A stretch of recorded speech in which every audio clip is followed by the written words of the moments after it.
Hello there, ladies and gentlemen, and welcome to this special coverage on the Russia-Ukraine file, coming to you live on All 24 News with me, Christopher Isagio. There are some indications that Moscow is struggling to govern areas in southern Ukraine that its forces occupy. The U.S. Defense Secretary Lloyd Austin said the war offered a preview of a possible world of chaos and turmoil. The United States Defense Secretary also sought to shore up support for Ukraine among Asian countries on Saturday, saying a security summit in Singapore that Russia's aggression had wider implications for national sovereignty and the global order. The Defense Secretary Jane Austen spoke after President Volodymyr Zelensky of Ukraine had voiced concern in its nightly address that the world might begin to turn its attention away from Russia's war on his country. And a few hours before Mr. Zelensky addressed the same gathering by video feed. We will raise some of these concerns and other questions with our panel of guests. I am joined live via Skype by Greg Simons, an associate professor and political analyst from Sweden, along with Christopher Isagio, a foreign affairs analyst and a writer from USA, also with Adam Collage, an EU former ambassador from Poland. Thank you, gentlemen, for being with us. We go on a short break and we get back to discussion.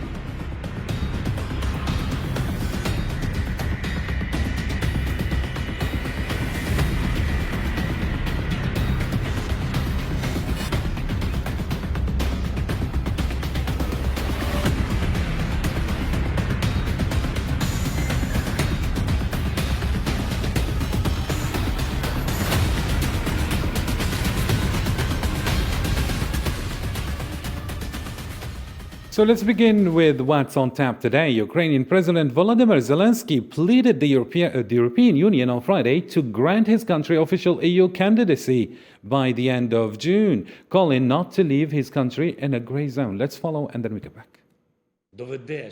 Ukrainian President Volodymyr Zelensky has again put the European Union on the spot on Friday, pleading the bloc for more actions to support Ukraine and stop Russian aggression. Speaking via video link from Kiev at the Copenhagen's Democracy Summit, Zelensky said European countries must not hesitate to cut off any relations with Russia. Why are there still people hesitating whether to block any relations with such country, when Russia has been cynically violating all vital norms of international law? These questions indicate that the European system can lose if words are not backed with actions. Zelensky urged EU leaders to decide at the upcoming summit by the end of June to grant his country official EU candidate status. We must finally remove this grey zone, which is so tempting to the Russian state. We must move to actions from words that Ukraine is part of the European family in the coming weeks. The European Union can make a historical step which will prove that words about Ukrainian people belonging to the European family are not empty. President of the European Commission, Ursula von der Leyen, returned to Kiev on Saturday for an interview with Ukrainian President devoted to the reconstruction of Ukraine and its desire to integrate the European Union. Kosovo's Prime Minister Albin Kurti said on Friday he was in favor of Ukraine's membership in the EU during a news conference with German Chancellor Olaf Scholz. We are in favor also of Ukraine's membership into the European Union. Of course, Ukraine is the focus, and it is in the hearts of everyone that wants peace and democracy, because there is a terrible war going on there, an unprovoked and unjustified war. The process of joining the European Union is not easy for Ukraine. Several EU officials have come out in support of Ukraine joining the bloc, but they have also been clear this would be a long process, even if they try to speed things up, given Ukraine's circumstances.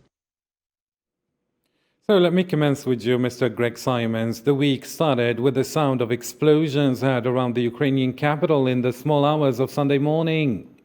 Russian cruise missiles struck a railway depot in the eastern Dnipropetrovsk suburb of Kiev. Ukraine said the strike hit a rail car repair works. Moscow said it had destroyed tanks sent by Eastern European countries to Ukraine. It seems as though Russia's being unpredictable and its goals aren't really clear. According to you, what are Russia's goals and have they been met as Russia's claim? I mean, it was the first time anywhere in the capital has been hit for more than 5 weeks. So Russia restricting itself on the Donbas region seems unlikely. How do you see that?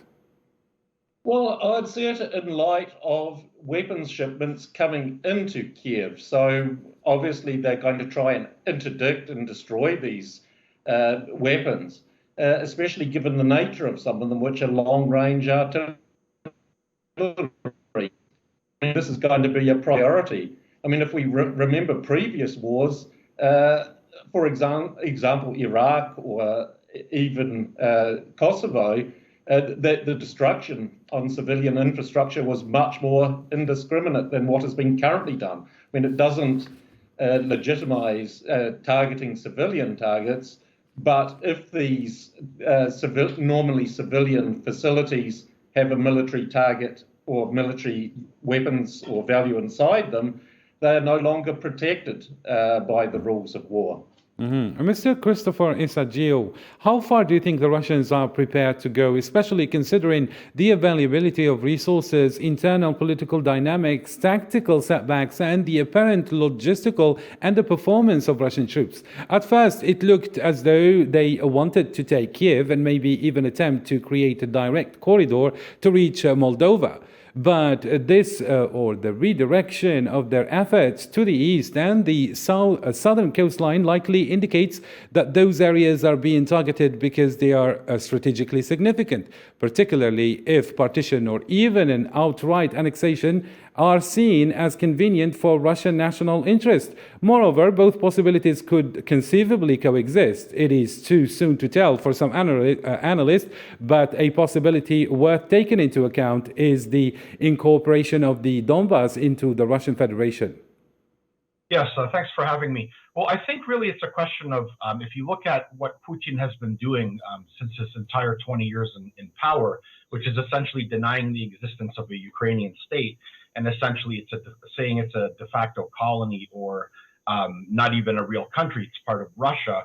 I think from that you can extrapolate that Vladimir Putin is really willing to go until the end.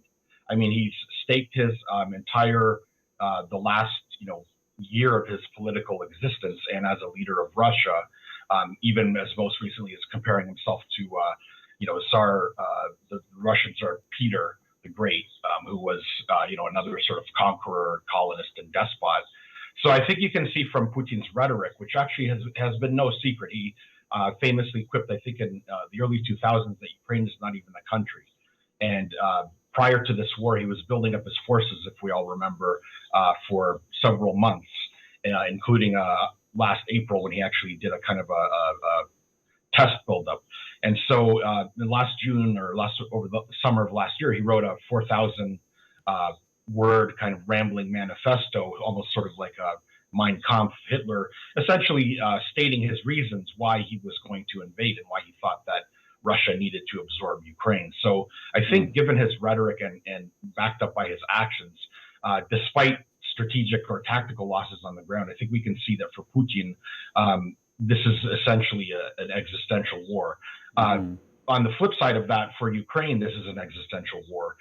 Essentially, this is a premeditated act of cultural, linguistic, and actual genocide by Vladimir Putin and the Russian state. It's essentially a total genocide of the Ukrainian nation, people, and language and culture. So those are his motivations, and I think there's enough evidence to show that those have been his motivations for at least the last 15 years. Very nice indeed. Ambassador Adam Collage, some analysts say that Vladimir Putin is driven by this idea of historic mission and wants to create an empire. That's his hyper goal, that is. It comes from a deep inner desire and belief. How likely is that? Putin is not hiding his ambitions. He has been dreaming of recreating the Soviet Empire from day one in power. But of course, and he is claiming to going in the footsteps of Russian Tsars who were creating the Russian Empire territorial gains in 18th, 19th century. referring to, of course, wars that Russia fought with Sweden, with other countries in Europe.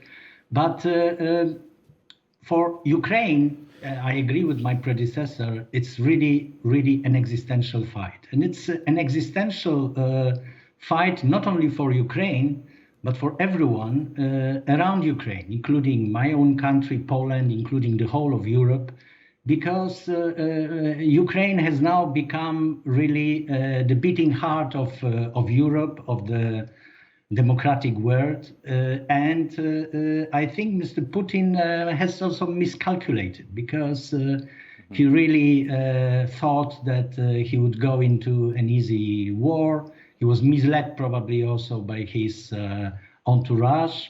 But Ukrainians are really fighting an existential war. And the whole free world, including the European Union, including United States and many other countries, are supporting this effort, because we believe that this is really an existential confrontation. Very nice. And we believe that the truth in the end will prevail. And the truth is that if you are an aggressor, you cannot count on understanding from other nations, and that's more clear than anything else. So this empire dream, we hope, will never come to life. Very nice. And here's what's also on the news. Ukraine could be the East Asia of tomorrow. These were the comments of Japanese Prime Minister Fumio Kishida at the Shangri-La Dialogue in Singapore, referring to the situation in Taiwan. In May, China and Russia conducted a joint aerial patrol in waters close to Japan and Taiwan, the first since Russia's war in Ukraine. Kishida made a strong point about the two military powers, who believed it will undoubtedly increase concern among other countries. I myself have a strong sense of urgency that Ukraine today may be the East Asia of tomorrow. Japan has also made the decision to shift its policy towards Russia and is united with the international community in efforts to impose strong sanctions against Russia and support Ukraine. So I go back to you, Mr. Christopher Isagio. What is your comment about this latest development, and what do we mean by Ukraine could be the East of Asia or Asia of tomorrow? It's an interesting comment, actually. I hadn't heard that one previously, but I think the situation, I think it refers to a correlation between the situation of Russia's ambitions towards Ukraine and comparing them with China's pretenses to Taiwan. So we know that obviously China sees Taiwan very much as part of its own empire or nation state, or however you want to put it. So I think he's just alluding to that there's rising tensions. I think, though, that maybe trying to correlate events sort of pound for pound is it's good political rhetoric. It's good sort of optics on the campaign, but I think that it's each situation is different. I think that the difference being is that the Russians have, as one of my colleagues on the panel has alluded, they've really underestimated the Ukrainians. They've underestimated the resolve of the West and NATO and the United States and the European Union to help Ukraine. I think they overestimated their own sort of power militarily and economically. And I think, not to credit China, which is also an authoritarian state that has, horrendous human rights abuses of its own people, so many of which are actually similar to what the Ukrainians are undergoing, filtration camps. I'm reminded of the situation of the Uyghurs in China. But I think the Chinese are a little bit more strategically intelligent, to be honest, than Vladimir Putin's regime. I think that they really play the long game. So I don't see an aggressive military invasion of Taiwan quite the same way that Putin kind of overplayed his hand and invaded Ukraine. But there are certain similarities, and that's not to rule out the fact or China could always choose to do that. It certainly has a formidable military. Very nice indeed. And Mr. Greg Simons, do you see the tension, in these Eastern Asian countries, perhaps shifting the attention from the Russia-Ukraine war? And are we going to have common, increased concern among these countries? No, I don't believe we shall, because the non-Western parts of the world have a completely different view. One can just look at all the pressure that's been applied on India to change its statements on condemning Russia for actions in Ukraine. They're not doing it. Mm-hmm. And other Asian countries are following the same path. And one can even say that Brazil, so this is even away from this area, they're also following suit. So if we look at the condemnation of Russia and its actions in Ukraine, this is mainly from the Western-centric parts of the world. This is EU, NATO countries, Australia, New Zealand, Taiwan, Japan, and South Korea, these kinds of countries. So it's not a universal understanding of the realities, nor is it a universal interest, because interests vary. Mm-hmm. Very nice. Ambassador Adam Collage, it seems that Ukraine is losing against Russia on the front lines and is now almost solely reliant on weapons from the West to keep Russia at bay. My question is, all the aid the West promised to Ukraine is either stalled or isn't as effective as Ukraine aspires for. Why is that, though? Are we talking about the war spilling into one of NATO member states because of some miscalculation, perhaps, by either side? And what can you tell us about the last warning of Moscow saying they're preparing an adequate response to Poland due to NATO build-up in the country? NATO has been united and has been clear that every inch of NATO territory will be defended by everyone. But going back to your first question about military support, of course, it's a complicated logistic exercise, involving many players and many arrangements. Which of course have to be classified, but it's clear that the assistance is coming. It's clear that the commitments are serious, and even if there are some delays, then eventually this help is really coming, and everyone helping Ukraine is determined to continue this way. Of course, Russia is trying to threaten, is trying to use also their propaganda to prevent countries from helping Ukraine, and I think those threats are part of it, of this disinformation campaign. So I think Russia has really mobilized already close to all its available resources and reserves, and it's not probably moving as swiftly as the Russians claim. Because the situation is also involves some Ukrainian advances in different parts of the front. But of course, it's the military might combined with the total destruction tactics used by Russian military in eastern Ukraine, of course, is helping them to advance. Very but nice. This advance, I would say, has a very, very high price, and Absolutely. I'm not sure that the Russian even soldiers participating in this campaign, not all of them are ready to pay this price. So Very nice. that's why it's not as as easy as go it seems. as the Russians Very would nice. like to portray it. Very nice. Thank you, Ambassador. Mr. Christopher Isagio, Severodonetsk remains the epicenter of the confrontation in Donbass. In particular, the fate of Donbass is being decided there. How do you see the shift in battlefield momentum if the city falls? Well, I'm not a military expert, but from what I've read and I've studied, I follow the Institute for Study of Warfare in DC think tank.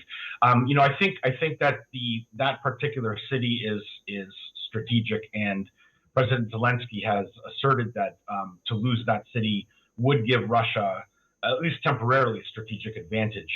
My understanding is that the Russian forces would be able to then encircle, or they're trying to encircle, the Ukrainian forces. There's a lot of back and forth. As we know in warfare, there's territory is always gained and lost, and it kind of goes back and forth like that. The Ukrainians have actually been able to regain a lot of territory, and even have been fighting very well, fiercely in the Severodonetsk region.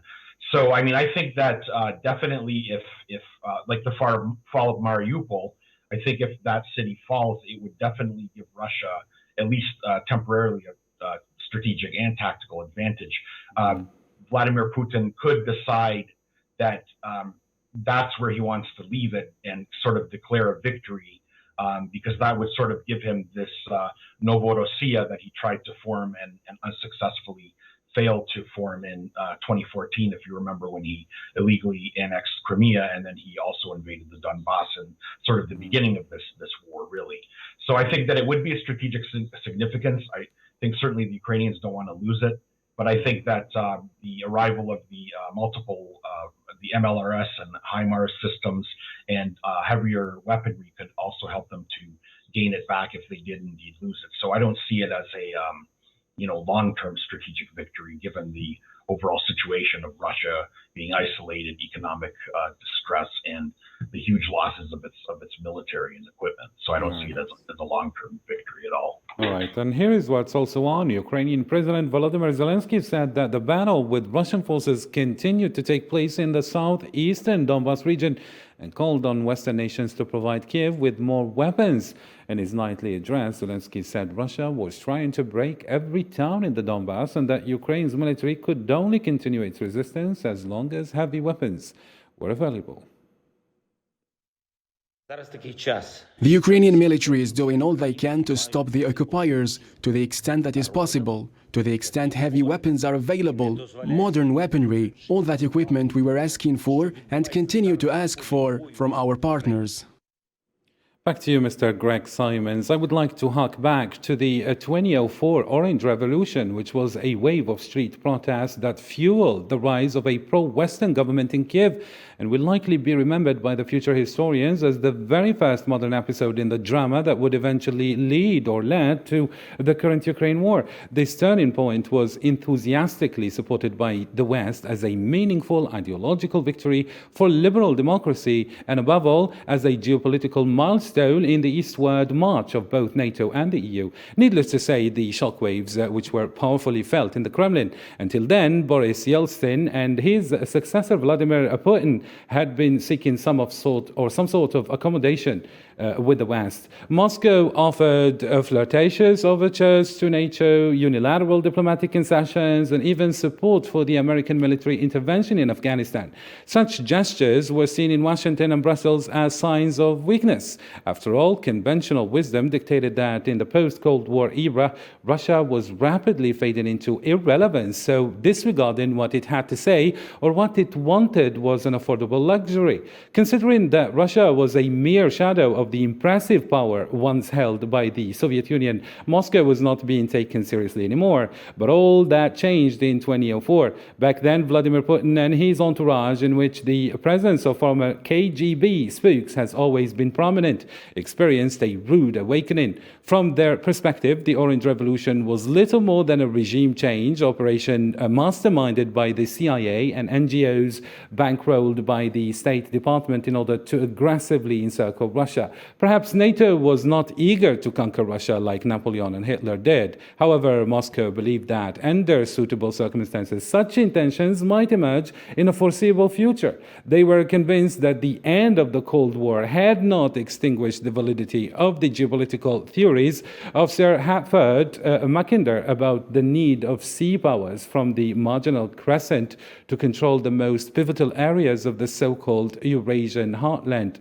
Ominously, in the 2007 edition of the Munich Conference on Security Policy, President Putin delivered a speech in which he outspokenly characterized the new conservative crusade to enforce unipower or unipolar world, and particularly NATO expansion in Eastern Europe, as dangerous for stability within the international system because said phenomenon could increase the likelihood of confrontation and diminish mutual understanding amongst great powers, and also fueling military tensions. Putin's statements, these are Putin's statements, which were largely dismissed in the West at the time, but in hindsight, they sound like a warning of what was to come. Why similar concerns about the recklessness of trying to corner Russia weren't voiced, and the West didn't predict that? Why these realist thoughts which underline that the materialization of strong Russian backlash was just a matter of time? Wasn't that taken into consideration before? I don't think it was, because if we look back, the West, and especially the US, considered the end of the Cold War as vindication of their victory over what was the Soviet Union. So therefore, Russia and the succeeding states were not considered equal because they had lost this war in their view. Although, I mean, one can see that there are a number of warnings which came from Western sources. I mean, in 1997, you had a number of experts and practitioners petition Clinton at the time, and they warned if NATO expansion continued east, there could be problems in the future with Russia. In other words, confrontation. I mean, you've had others like Jack Matlock, the former US ambassador to the Soviet Union. He's been warning this also. And one can say that John Mersheimer has given numerous warnings. So, the warnings are there, but they've been ignored. And as you note, Putin was trying to signal because although he was initially trying to align with the West by joining the WTO, by joining what became G8, he felt that it was not being treated as an equal partner. So therefore, when the security of one particular power is being eroded at the expense of these NATO expansion, then of course there will be problems. This is just geopolitics and the management of the balance of power and perception of security.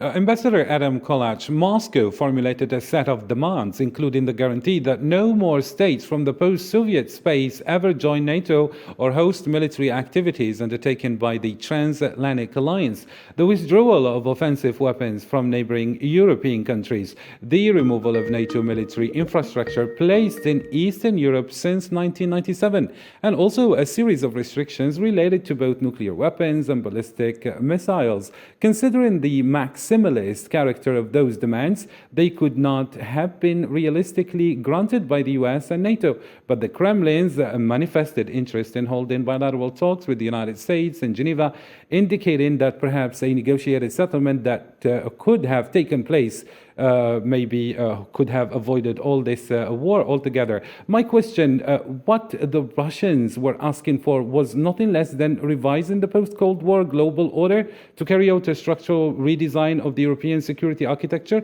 or was it something else that would require great power concert similar to the Congress of Vienna?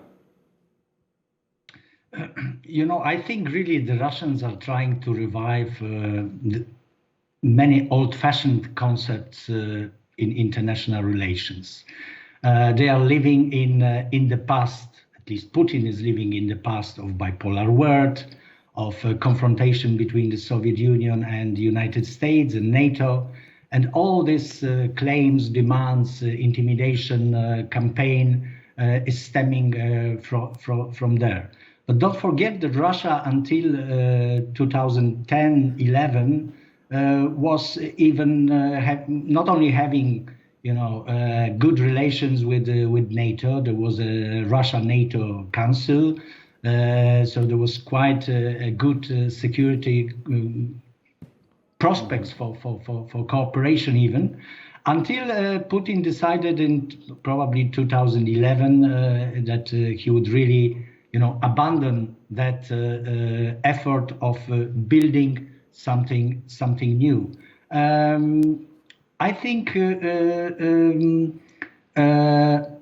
first of all, there are no plans in NATO now to incorporate new members from the former Russia, from the former Soviet Union space. But we also believe that every nation in this region has the right to decide about themselves and circumstances, security environment, global security environment, and the nature of international relations have been constantly changing. So we cannot really, we have to give nations the right to fulfill their aspirations freely. And this security architecture must also somehow accommodate this. There's Thank no you, other way. Ambassador Adam Collage. I would like just to give a final question very briefly, Mr. Christopher Isagio, since we're run out of time. The Kremlin's ongoing strategy is undeniable, merciless and risky, but it is not necessarily irrational. In fact, it arguably serves multiple purposes, punishing Ukraine for having chosen a pro-Western path, a historical aberration that Russia deems unforgivable, also sending a strong double message to other post-Soviet states. There are many messages here. What's your comment briefly? I think my biggest comment is whatever kind of lies and propaganda that President Putin wants to spin, you have to look at the reality of the situation. The reality of the situation is a much smaller, weaker nation with a very small military rose up and essentially beat the tar out of a on paper, superior, supposedly more modernized, more highly trained military. So I think, although Putin will no doubt for his domestic audience more than the international audience spin anything that he does as a victory, the reality of the situation is the Russian military and the Russian nation itself have been terribly weakened and have paid a high price and will continue to pay a very high price for the miscalculation. Thank you, Christopher Isagio. Thank you, Mr. Christopher Isagio. We run out of time. Thank you, dear guests, for your thorough analysis. And thank you, dear viewers, for keeping it here on All 24 News. We have reached the end. Bye for now.